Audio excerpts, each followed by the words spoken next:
Dr. Elijah Carter had spent the past 16 hours in the emergency room, saving lives as he had done for over a decade. The exhaustion weighed heavily on him, but there was something deeply fulfilling about his work. It was late, too late, when he finally drove home to his quiet suburban neighborhood. The streets were empty, the only sounds being the distant hum of streetlights and the occasional rustle of leaves. As he pulled into his driveway, he exhaled a long breath, relieved to finally be home. But just as he reached for the car door, flashing red and blue lights illuminated the night. A moment later, a voice boomed from behind him. "Stand where I can see them. Step out of the vehicle." Confused, Elijah complied, slowly exiting his car with his hands raised. He had lived in this neighborhood for 5 years. He was a well-respected doctor, not a criminal. Before he could speak, the officers surrounded him, their hands hovering over their holsters. "Sir, this is my house. I live here," Elijah said, his voice steady but laced with confusion. "Shut up. Get on the ground," one of the officers barked. Before he could process what was happening, he was shoved to the pavement. A knee pressed into his back, robbing him of breath. He gasped, struggling to speak, to explain, but they weren't listening. Then came the sharp crack of a gunshot. His world went dark. Isaiah Reed had seen too much death in his life, but nothing prepared him for this. A former intelligence operative, he had spent years in war zones, dismantling threats, saving lives in the shadows. But this was home. He was standing in his living room, the glow of the television illuminating his darkened expression. Breaking news: local doctor Elijah Carter shot and killed by police outside his home. Officials claim it was a case of mistaken identity. The words hit him like a sledgehammer. He gripped the armrest of his chair, knuckles whitening. He had known Elijah since childhood, had seen him fight his way through medical school, dedicating his life to healing. And now he was gone, just like that. His phone rang. It was Maya, Elijah's wife. Her sobs were raw, shaking through the receiver. "They killed him, Isaiah. They killed my husband." Isaiah closed his eyes, his jaw tightening. He had always believed in justice, had spent his life upholding it in ways most people would never understand. But this wasn't justice. This was murder. And if the system refused to hold him accountable, then he would. Isaiah didn't sleep that night. He sat in the darkness of his apartment, the weight of grief and fury pressing against his chest. Memories of Elijah played in his mind. His laughter, his relentless optimism, the way he always believed in the good of people. Elijah had trusted the system, and the system had killed him. By morning, Isaiah had made his decision. He pulled out an old wooden box from the back of his closet. Inside were remnants of a past life, a silenced pistol, forged identification documents, burner phones. He had walked away from this world years ago, but some things never changed.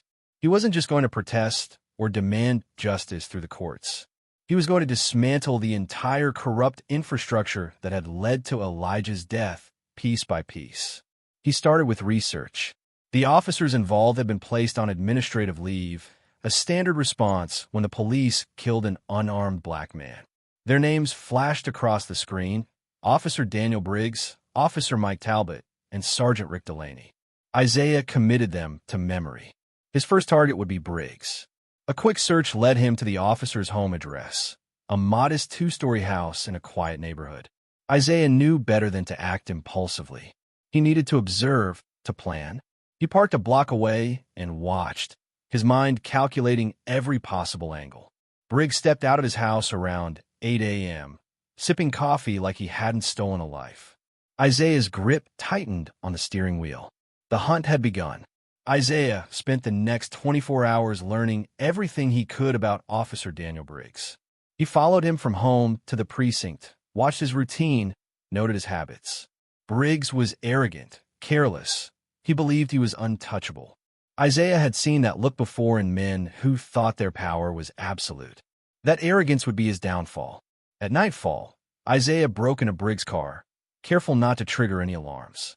He planted a tracker under the dashboard and a tiny recording device beneath the driver's seat. This wasn't about a quick execution. He needed evidence, proof of the corruption within the department. If he was going to take them down, he needed to do it right. The next morning, He listened in. The first few hours were mundane, radio chatter, casual conversations.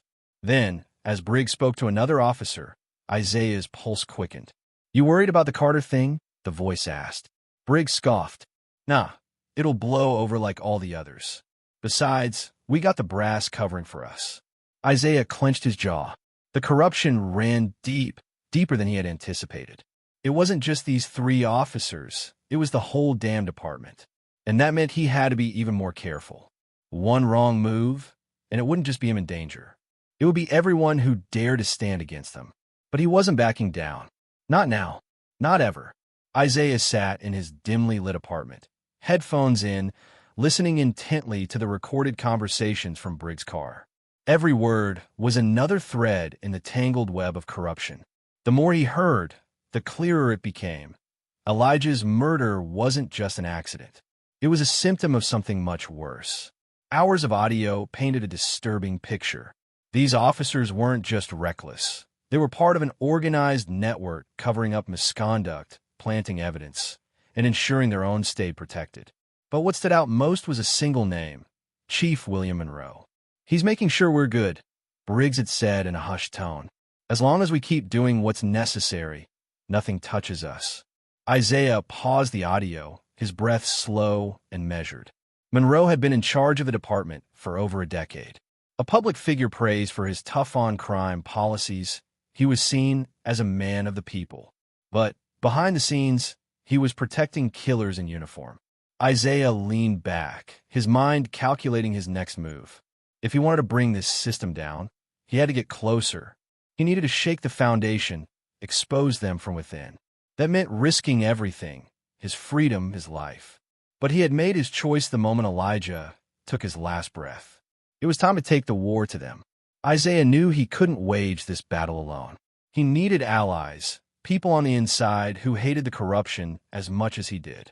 And he had one name in mind, Detective Valerie Torres. Torres had spent years investigating misconduct within the force, only to have her cases buried by the brass. If anyone would help him, it was her. But convincing her wouldn't be easy. He needed to make contact without drawing attention. That meant being careful. That meant being smart. And it meant stepping into the lion's den himself. Isaiah had learned long ago that trust was a luxury in his line of work. But if he was to take down an entire network of corrupt officers, he needed someone on the inside. Detective Valerie Torres was his best bet. He knew her reputation, tough, relentless, and one of the few officers who still believed in real justice. She had tried for years to root out corruption, only to be stonewalled at every turn. Isaiah had followed her work from afar, reading about the internal affairs cases she had built, all mysteriously dismissed before they could reach a courtroom. Isaiah waited outside a small diner in a quiet part of the city, watching as Torres arrived. She was dressed in plain clothes, her eyes scanning the area with the wariness of someone who knew she was always being watched. As she entered, Isaiah followed. He took a seat across from her without a word. She glanced up, suspicion flashing across her face. "Who the hell are you?" she asked, keeping her voice low. "Someone who wants the same thing you do," Isaiah said, sliding a small flash drive across the table. "Proof that the department is covering up murder." She hesitated before taking it, her fingers curling around the device. "And what exactly do you want from me?" Isaiah leaned in. "Help me take them down." Torres studied him for a long moment. Then, with a slow nod, she pocketed the drive. "Let's talk." Torres plugged the flash drive into her laptop that night, her heart pounding. As she listened to the recordings Isaiah had gathered, her stomach twisted with rage. Briggs, Talbot, Delaney, Chief Monroe, they were all in on it.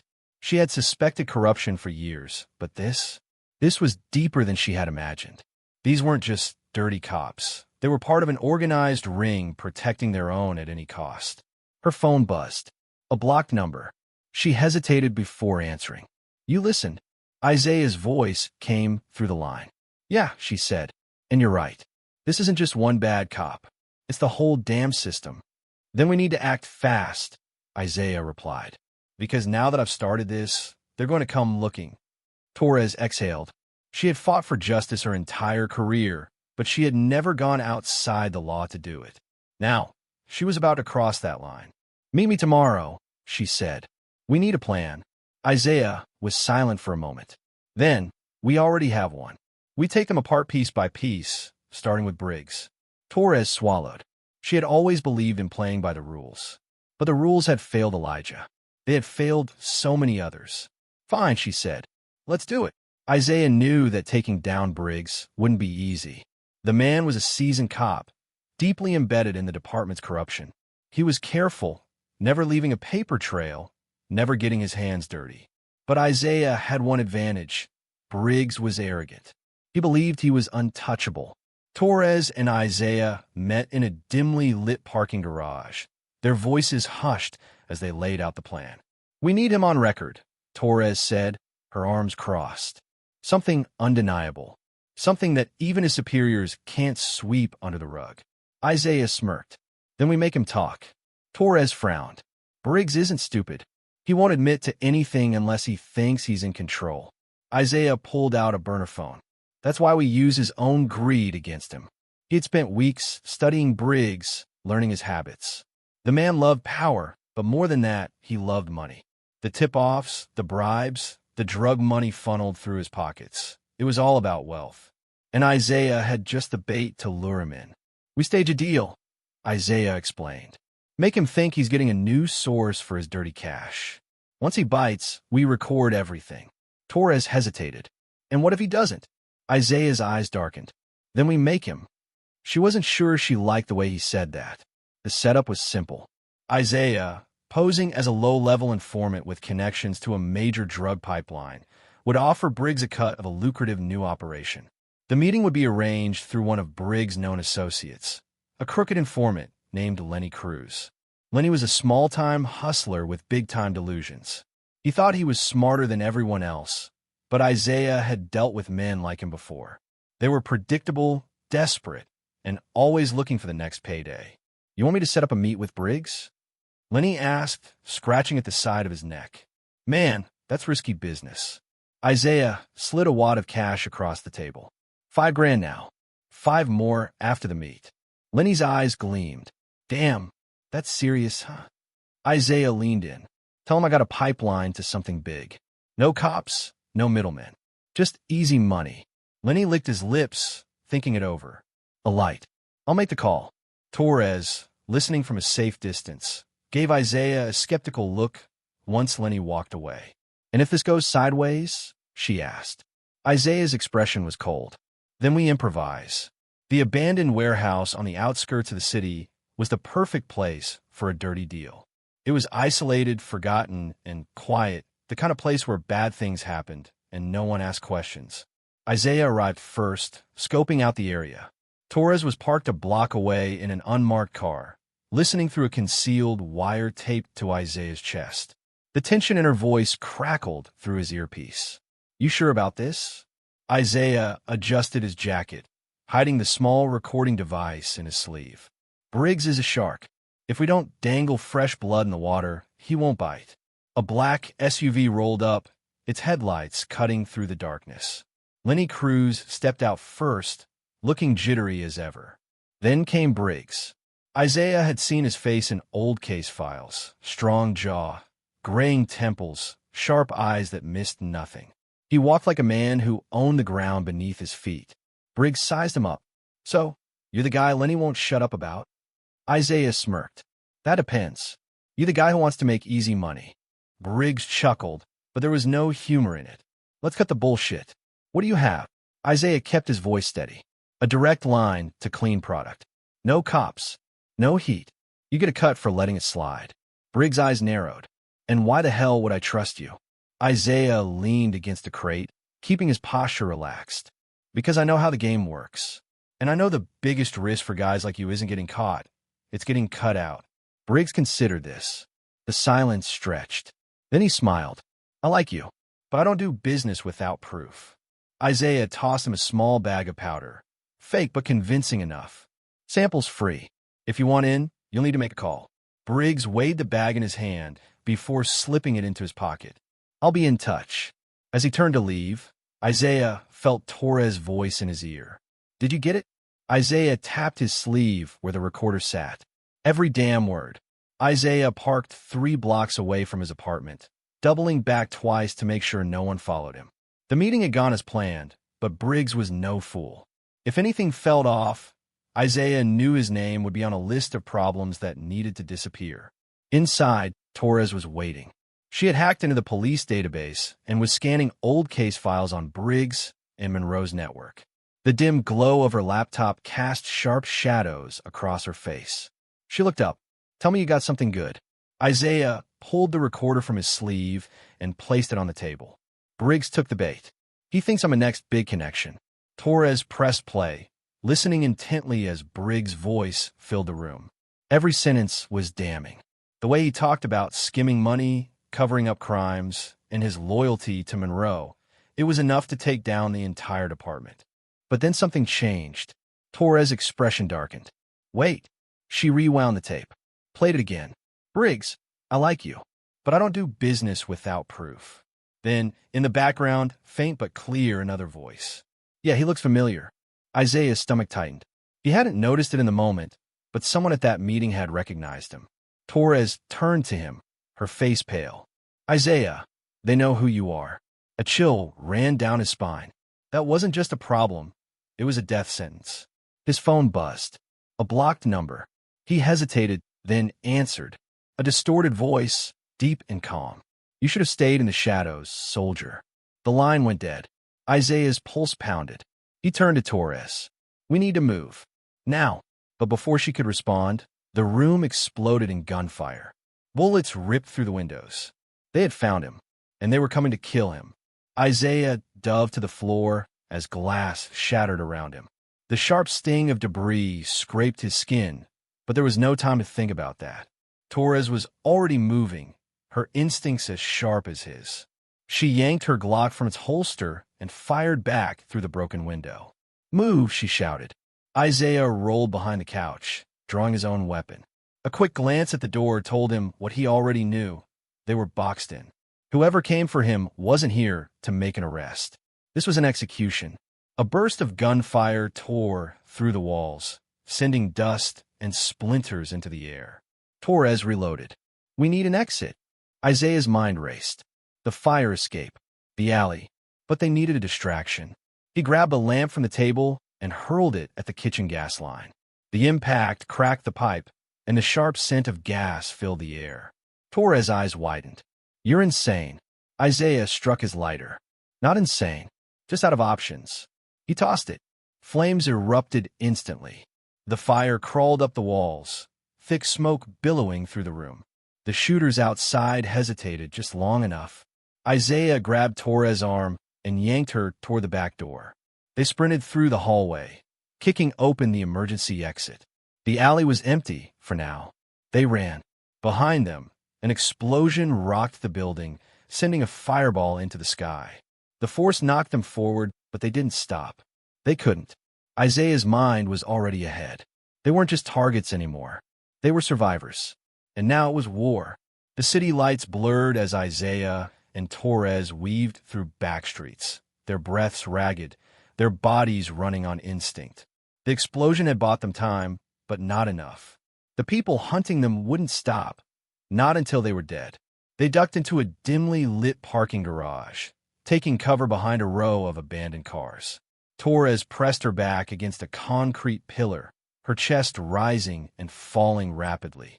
"That wasn't just a hit squad," she muttered. "That was professional." Isaiah wiped blood from a cut on his forehead. "They wanted us gone, not captured. That means we're close to something big." Torres exhaled sharply. "Monroe knows we're coming for him. He's not waiting anymore." Isaiah nodded. "Good. I'm done hiding." He pulled out a burner phone and dialed. A deep voice answered. "Yeah." "Malik," Isaiah said. "I need your help." A pause. Then, "Damn, man. It's been years. You in trouble." "Big trouble," Isaiah confirmed. "Meet me at the old train depot. Midnight." Click. Torres frowned. "Who's Malik?" "Someone who knows how to fight a war from the shadows," Isaiah said. "And right now, that's exactly what we need." The battle wasn't coming. It had already begun. Isaiah and Torres arrived at the old train depot just before midnight. The place was a relic of the past. Rusting metal beams, shattered windows, and graffiti-stained walls. It had been abandoned for years, but tonight, it was the safest place they had left. A low rumble echoed from the darkness. Headlights cut through the fog as a black SUV rolled to a stop. The engine died, and the driver's door opened. A tall, broad-shouldered man stepped out. Malik. He hadn't changed much. The same calculating eyes, the same coiled tension in his movements. He looked at Isaiah, then at Torres, before exhaling a low whistle. "You really pissed off the wrong people this time, man," Malik said, shaking his head. Isaiah smirked. "You in or not?" Malik's gaze darkened. "You already know the answer." Torres crossed her arms. "I don't." "Who exactly is this guy?" "Ex-military," Isaiah explained. "Special operations. Did the kind of work no one admits exists." Malik chuckled. "And now I get dragged into your crusade for justice." "Figures." He leaned against the SUV. "But if Monroe and his crew are as dirty as you say, I'm all in." Isaiah nodded. "We can't do this alone. We need more people. People who aren't afraid to burn this corruption to the ground." Malik's grin was sharp. "I know just the crew." A tense silence settled over them. This was it. The point of no return. Isaiah tightened his fists. No more waiting. No more playing defense. Torres met his gaze. "We hit first." Malik grinned. "Then let's get to work." The warehouse was their first target. Nestled in the industrial district, it was an unassuming structure, just another storage facility among dozens. But Isaiah had done his homework. This wasn't just a warehouse. It was a safe house for Monroe's people, a place where dirty cops stashed evidence, funneled money, and met away for prying eyes. They couldn't just walk in guns blazing. They needed intel, leverage, something that could crack Monroe's operation wide open. That's why they were here tonight. Isaiah, Torres, and Malik crouched behind an old cargo container across the street. The night was quiet, save for the distant hum of freeway traffic. 2 guards stood by the entrance, dressed like construction workers but carrying sidearms. Malik smirked. "Sloppy. They're not expecting company."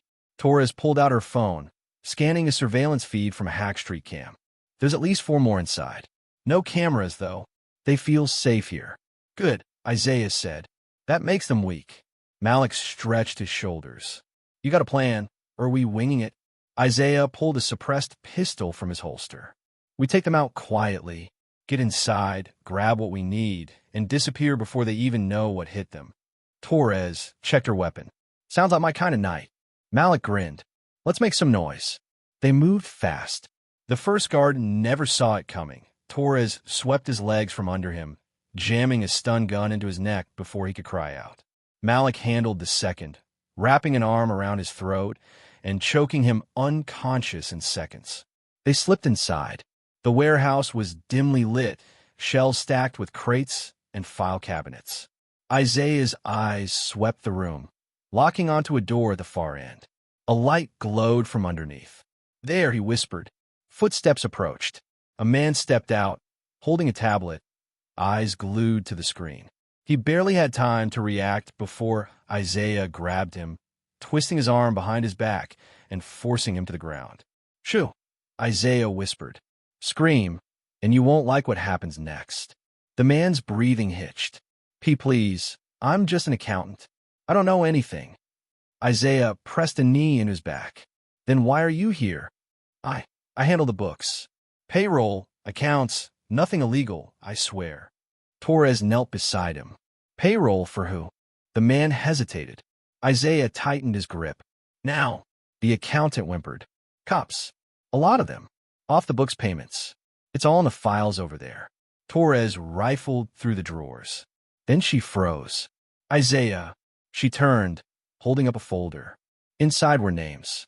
Officers, prosecutors, judges, all on Monroe's payroll. Malik let out a low whistle. "Well, damn." Isaiah exhaled slowly. They had just found the smoking gun. Now, they just had to live long enough to use it. Maya Carter sat in the dimly lit living room, staring at the empty glass in her hand. It had been full a few minutes ago. Whiskey, she thought. Or maybe bourbon. She wasn't sure. The bottle on the coffee table was nearly empty, and she didn't remember drinking that much. But then again, she didn't remember much these days. The house was silent, too silent. She used to love that, a quiet home, the kind of peace that came with late nights and warm blankets. Now it felt like a tomb. The air was heavy, thick with memories of a life that had been ripped away. Elijah was gone. The words still didn't make sense. Even after the funeral, the endless condolences, the hushed whispers of pity from people who had no idea what this kind of pain felt like. She ran a hand through her hair, fingers tangling in the mess it had become. She used to care about her appearance, about keeping things in order.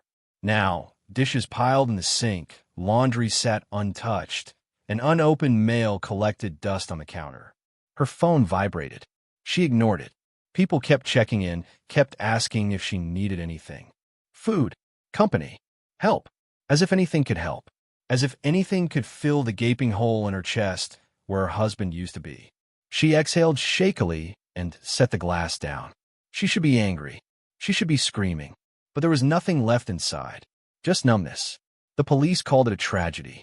A robbery gone wrong. A senseless act of violence. Maya didn't believe that for a second. Elijah was smart. Careful. If someone killed him, there was a reason. And that meant someone was going to pay. Isaiah sat across from Maya in her dimly lit living room, his eyes scanning the wreckage of grief that surrounded her. The once pristine home, the one she and Elijah had built together, was now a reflection of loss. Scattered papers, half-eaten meals left untouched, unopened letters piling up like forgotten memories. She looked at him, her eyes hollow, as if the weight of Elijah's death had drained all the light from within. He had seen that look before, on widows of soldiers, on mothers who had lost their sons in wars they never asked for. But this war wasn't fought overseas. It was here in their streets, in their homes. Maya, Isaiah said, his voice steady but gentle, I swear to you, we're going to get justice for Elijah. She scoffed, shaking her head as she stared at the floor. Justice? Her voice was barely above a whisper. That word doesn't mean what it used to. Detective Valerie Torres, leaning against the doorframe, spoke up. It will, she said firmly. I promise you, we're going to find out exactly why they killed him. And when we do, they won't be able to bury the truth. Maya let out a bitter laugh, rubbing at her temple. The truth? The truth is, my husband is dead, and the men who did it are still walking free. They won't be for long, Malik said from his spot near the window, arms crossed, his face tight with restrained anger. We're putting the pieces together. We've got recordings, documents, connections. The corruption goes all the way up the chain. Maya looked up at them, eyes flickering with something, hope, or maybe just curiosity. Then why did they kill him? Isaiah exhaled slowly, looking over at Torres. She nodded. It was time. Elijah wasn't just a random target, Isaiah said. They needed him gone, and we think we know why. Torres pulled out a folder from her bag and placed it on the coffee table in front of Maya. Inside were documents, medical records, financial statements, police reports. Maya hesitated before reaching for it, her hands trembling slightly as she flipped through the pages. Her breath caught as she saw Elijah's name next to another. Dr. Elijah Carter. Patient, Marcus Reynolds. Maya frowned. Marcus Reynolds? Who is that? Isaiah leaned forward. A former officer. He came to your husband's hospital 2 months ago after an incident. Internal bleeding. He survived, but he wasn't supposed to. Maya's face paled. What do you mean? Elijah saved him, Torres said. But that wasn't part of the plan. Malik cut in. Reynolds was supposed to die that night. He was a liability. He had information on a massive cover-up within the department. A case that went all the way to the top. Elijah, saving him, ruined everything. Maya stared at them, horror dawning in her eyes. So, they killed him because he did his job? Because he saved someone? Isaiah's jaw clenched. Because he saved the wrong person. Silence filled the room. Maya swallowed hard, gripping the folder as if it were the only thing keeping her upright. So what do we do now? Isaiah met her gaze, his voice filled with conviction. We take them down. Every last one of them. And for the first time in days, Maya nodded. Maya sat at the kitchen table, her fingers tracing the edges of the folder. The weight of what she had just learned sat heavy in her chest. Elijah had died because he saved a life, because he refused to let corruption dictate who lived and who died, because he was a good man in a world that punished men like him. Torres stood near the window, watching the street outside as if expecting trouble to arrive at any moment. Malik paced restlessly, his frustration barely contained, while Isaiah sat calmly, waiting for Maya to process everything. Finally, she exhaled sharply. So what's next? Isaiah leaned forward. We need to find Marcus Reynolds. If Elijah saved him, then he might know why they wanted him dead. Maya frowned. Do you think he'll talk? Torres crossed her arms. If he values his life, he will. Right now, he's the only loose end left in this whole mess. If we don't get to him first, they will. Malik stopped pacing. And when they do, we lose the one person who could blow this thing wide open. Maya looked at them all, the fire in her eyes slowly returning. Then we don't let that happen. Isaiah gave a small nod of approval. We need to move fast. Malik, pull up everything we can find on Reynolds. Last known address, work history, anything. Torres, we need protection from Maya. If they find out she knows the truth, she's in danger. Maya opened her mouth to protest, but Isaiah held up a hand. I know you want to fight, Maya, and you will, but we need you safe. She sighed, rubbing her temples.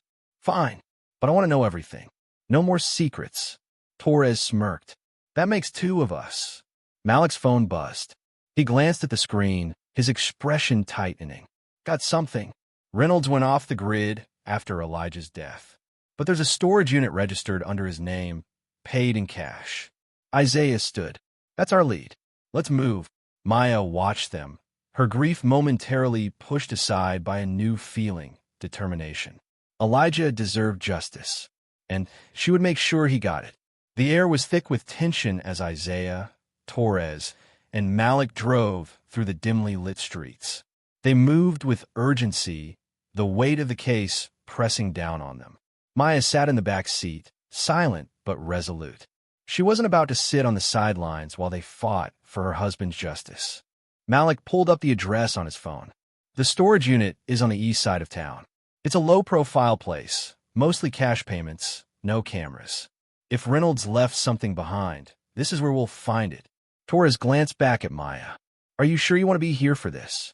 Maya's jaw tightened. He was my husband. I need to know why he died. Isaiah gave a small nod and stepped out of the car. The storage facility was quiet, the rows of units stretching out in both directions. The fluorescent lights flickered overhead as they walked toward Reynolds' unit. Malik picked the lock in seconds. The door groaned open, revealing a cluttered space filled with old furniture, boxes, and a single metal cabinet in the back. Isaiah moved first, yanking the cabinet open. Inside, there were files, dozens of them. Medical reports, autopsy records, and notes scribbled in the margins. At the top of the pile was Elijah Carter's name. Torres pulled out one of the folders. This isn't just about Elijah. These are other cases, other deaths. Maya reached for the files with shaking hands. He was keeping records. He knew something. Malik's phone buzzed. His face went pale as he read the message. We've got company. Outside, the sound of tires screeching to a halt filled the air. The shadows of men with guns moved in the parking lot. Isaiah shoved the files into a bag. Time to go. Now. They bolted for the exit, but it was too late. The men were already closing in. Torres pressed herself against the storage unit wall, gun drawn. Isaiah gritted his teeth as he scanned their surroundings. Malik was typing furiously on his phone, sending an emergency message. Maya clenched her fists, fear curling in her stomach, but she refused to let it control her. One of the men outside shouted, "We know you're in there. Come out, and we'll make this easy." Torres whispered, "Yeah, right." Isaiah motioned for everyone to stay low. They don't want the files getting out. That means they need us alive for now. Malik checked the back. No exit. Torres took a deep breath. We fight our way out. Isaiah smirked. That's what I was thinking. The first shot rang out, shattering the tense silence. The battle for justice had officially begun. The first bullet ricocheted off the metal storage unit door, sending sparks flying. Torres ducked, raising her gun and firing back. The crack of gunfire echoed through the narrow corridors of storage units, drowning out the distant city noise. Isaiah pulled Maya down behind a stack of crates. "Stay low. Don't move unless I tell you." Maya nodded, her breath ragged but controlled. She clutched the bag of files tightly, evidence that could finally expose the truth behind Elijah's murder. Malik crouched near the entrance, glancing at his phone. "Backup's on the way, but we need to hold them off." Torres reloaded her gun. "How many?" Isaiah peeked through a bullet hole in the door. "At least 5. Maybe more." Malik swore under his breath. "We need a way out." Isaiah scanned the room. The storage unit had no back exit, but the walls were thin sheet metal. He pointed to a weak panel near the side. "We make one." Torres nodded, understanding immediately. She aimed and fired 2 shots at the panel, weakening it further. Then she kicked it hard, the metal creaking under pressure. Outside, one of the gunmen yelled, "They're trying to break out. Move in." Isaiah took a deep breath, looked at Maya. "Stay right behind me." Malik took the first step through the broken panel, scanning for movement. The parking lot was partially lit by flickering fluorescent lights, casting long shadows. The shooters were closing in from 2 directions. "We need a distraction," Torres muttered. Isaiah reached into his jacket, pulling out a lighter. "I've got one." He grabbed a nearby canister of paint thinner and poured it along the floor before flicking the lighter. The fire erupted instantly, smoke billowing out of the storage unit. Malik smirked. "That'll do." The moment of chaos gave them the opening they needed. They ran. Bullets whizzed past them, some hitting the concrete, others striking nearby units. Isaiah shoved Maya forward, shielding her as they sprinted toward the far end of the lot. Torres and Malik covered them, returning fire with calculated precision. One of the gunmen screamed and went down. Another dove behind a car, reloading. The exit was just ahead. Then a dark SUV screeched around the corner, blocking their path. The driver stepped out, a tall man in a black suit. Cold eyes. "Reynolds." He smirked, pulling out a pistol. "Going somewhere." The moment stretched into eternity. The flickering streetlights cast eerie shadows across the lot, illuminating the cold determination in Reynolds' eyes. He stood with casual arrogance, his pistol leveled at Isaiah and the others. Behind him, the dark SUV idled, its engine rumbling like a caged beast. Torres tightened her grip on her gun, her finger twitching near the trigger. Malik's jaw clenched, scanning for an opening. But Isaiah knew the truth. They were outgunned, outflanked, and one wrong move would end it all. Maya clutched the evidence bag against her chest, her breath hitching as she stared at Reynolds. "Why?" Her voice was raw with grief and fury. "Why did you have my husband killed?" Reynolds chuckled, the sound devoid of warmth. Dr. Carter was a problem. He didn't know when to stop digging. He tilted his head slightly. "And now, neither do you." Isaiah felt his heart pounding in his ears. He needed a plan fast.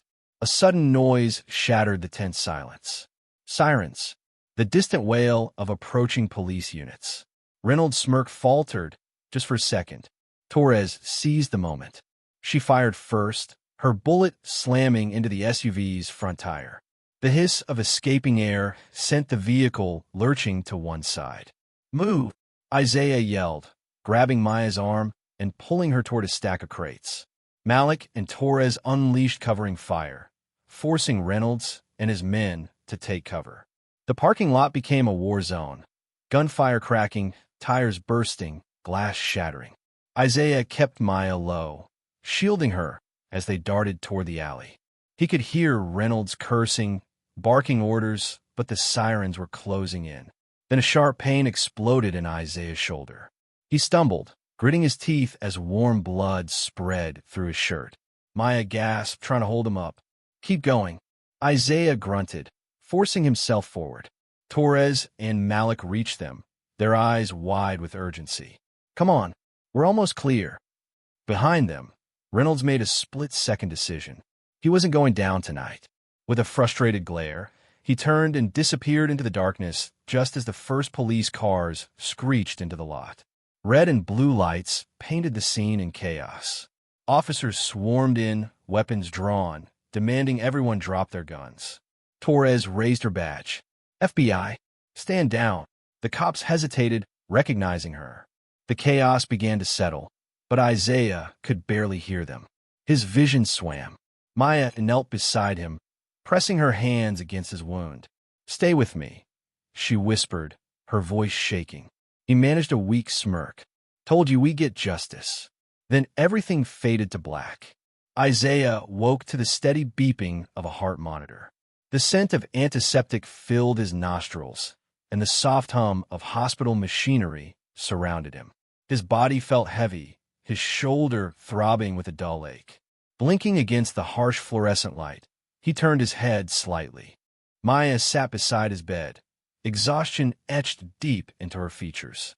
Dark circles framed her eyes, her hands clasped tightly together as if in silent prayer. She looked up the moment he stirred, relief washing over her face. "You're awake," she breathed, reaching for his hand. He managed a weak smirk. "Guess I'm harder to kill than they thought." Tears welled in her eyes, but she quickly wiped them away, squeezing his hand. "You scared the hell out of me." Before Isaiah could respond, the door swung open, and Torres and Malik stepped in. "Damn, Carter, you just had to take a bullet for the team," Malik quipped, crossing his arms. Torres shot him a look before stepping closer. "How are you feeling?" "Like I got shot," Isaiah muttered, shifting slightly. Pain flared through his shoulder, but he pushed through it. "Did we get him?" Torres exhaled sharply. "Reynolds slipped through our fingers. The cops detained some of his guys, but he vanished before they could lock down the area." Maya's hands clenched into fists. "So, after everything, he's still out there?" "Not for long," Torres assured her. "We have enough evidence now to bring the full weight of the Bureau down on him. His operation is crumbling. We'll get him." Isaiah studied her face. There was confidence, but also something else, doubt. He knew how slippery men like Reynolds could be. They had resources, connections, and no hesitation when it came to covering their tracks. "So what now?" Malik asked, glancing between them. Torres folded her arms. "We keep the pressure on. We dig deeper, cut off every escape route, and make sure he has nowhere left to run." Maya's voice was steady, but there was an underlying steel to it. "And if the system fails? If justice doesn't come?" Silence settled over the room. Isaiah held her gaze, seeing the weight of her grief, the fire of her resolve. "We won't let that happen," he said firmly. "No matter what it takes." Maya nodded, her grip tightening around his hand. She had already lost too much. There was no room for failure now. Sergeant Rick Delaney lit a cigarette, exhaling a long stream of smoke into the damp night air. The alley behind the bar was quiet, save for the distant hum of traffic. He checked his watch. Midnight. Right on time.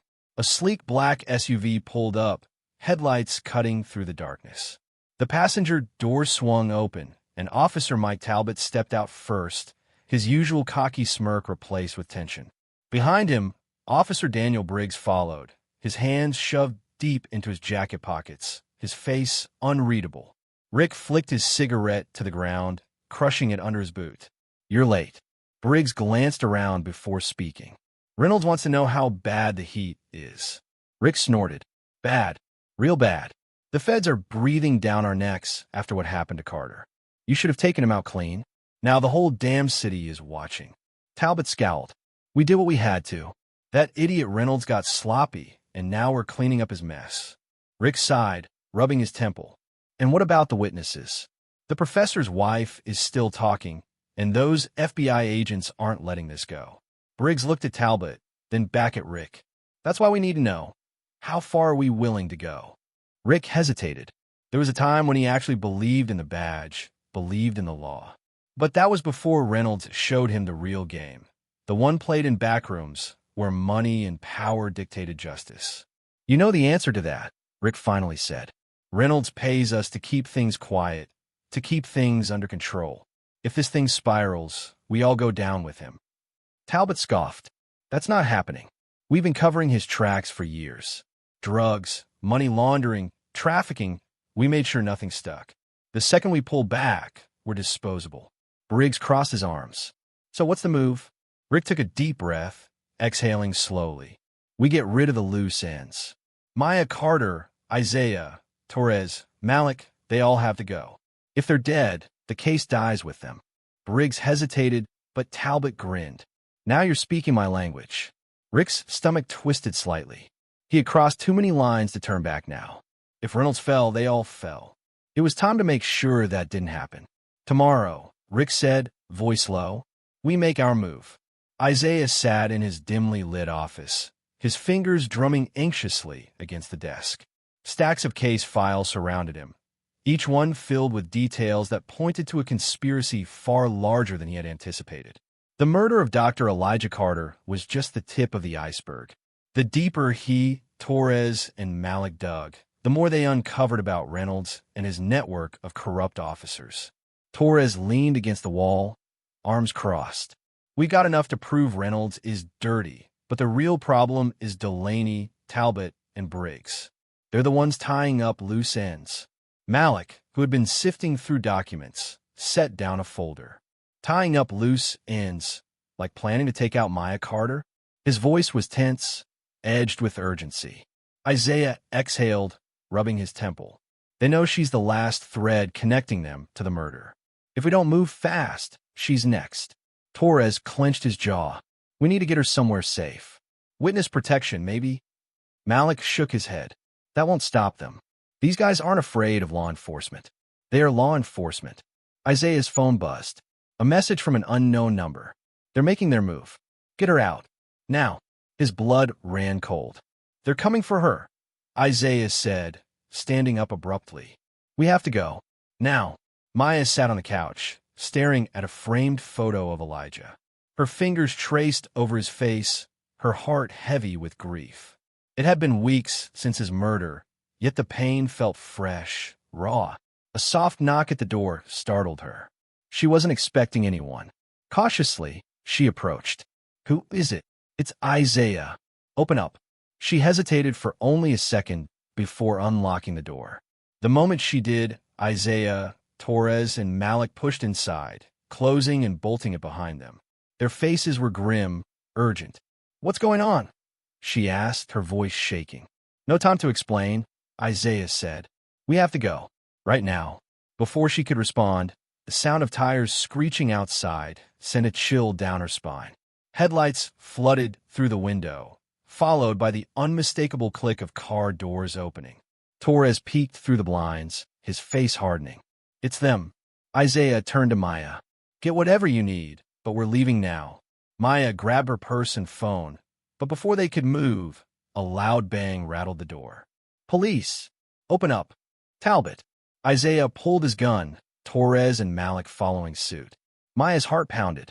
She had already lost her husband. Now, these men wanted to take her too. Back door, Malik whispered. Now! They moved fast, slipping into the night as the pounding grew louder. The hunt had begun. The cold night air hit Maya's face as Isaiah led her through the back alley, his grip firm but not forceful. Torres moved ahead, scanning for threats, while Malik took the rear, gun drawn. Behind them, the sound of a door bursting open sent a wave of adrenaline surging through their veins. They're in, Torres hissed. Maya's breath came in quick, shallow bursts. Her mind raced, heart pounding as she forced herself to keep moving. Her husband had been taken from her in an instant. She wouldn't let them take her too. Isaiah guided her toward an unmarked black SUV parked at the end of the alley. Just as they neared it, a voice rang out behind them. Stop right there. Officer Mike Talbot, gun drawn. He stood at the other end of the alley with Sergeant Rick Delaney flanking him. Their badges gleamed under the dim streetlights, but their expressions were anything but lawful. These weren't cops seeking justice. These were killers eliminating a witness. Hands where I can see them, Delaney ordered, stepping closer.